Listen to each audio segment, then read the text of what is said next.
తెలివిగల పవన్ కళ్యాణ్ అమ్మ కడుపున ఆఖరివాడిగా పుట్టిన అందరికీ మంచి చేయాలి, మేలు జరగాలి అనే విషయంలో ముందువాడుగా ఉంటాడు. తన గురించి కంటే జనం గురించి ఎక్కువగా ఆలోచించే మనస్తత్వం నా తమ్ముడు కళ్యాణ్ బాబుది.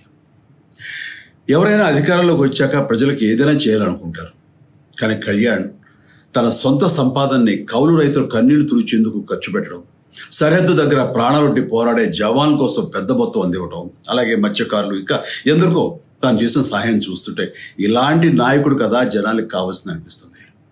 ఒక రకంగా చెప్పాలంటే సినిమాలోకి తను బలవంతంగా వచ్చాడు, రాజకీయాల్లో మాత్రం ఇష్టంతోనే వచ్చాడు. ఏ తల్లికైనా తన కొడుకు కష్టపడుతుంటే గుండె తరుక్కుపోతుంది. అలాగే ఏ అన్నకైనా తన తమ్ముడు అనవసరంగా మాటలు పడుతుంటే బాధేస్తుంది.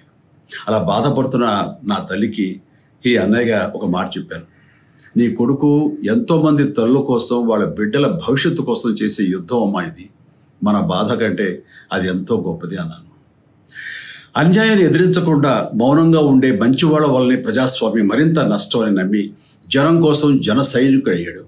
తాను బలంగా నమ్మిన సిద్ధాంతం కోసం తన జీవితం రాజకీయాల్లోకి అంకితం చేసిన శక్తిశాలి పవన్ కళ్యాణ్.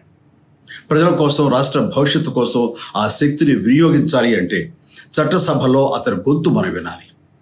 జనమే జయమును నమ్మే జనసేనాని ఏమి చేయగలడో చూడాలంటే మీరు పిఠాపురం ప్రజలు కళ్యాణ్ని గెలిపించాలి. మీకు సేవకుడుగా, సైనికుడుగా అండగా నిలబడతాడు. మీకోసం ఏమైనా సరే కలబడతాడు, మీ కళ నిజం చేస్తాడు. పిఠాపురం వాస్తవ్యులకు మీ చిరంజీవి విన్నపం, గాజు గ్లాసు గుర్తుకి మీ ఓటు వేసి పవన్ కళ్యాణ్ని గెలిపించండి. జై హింద్.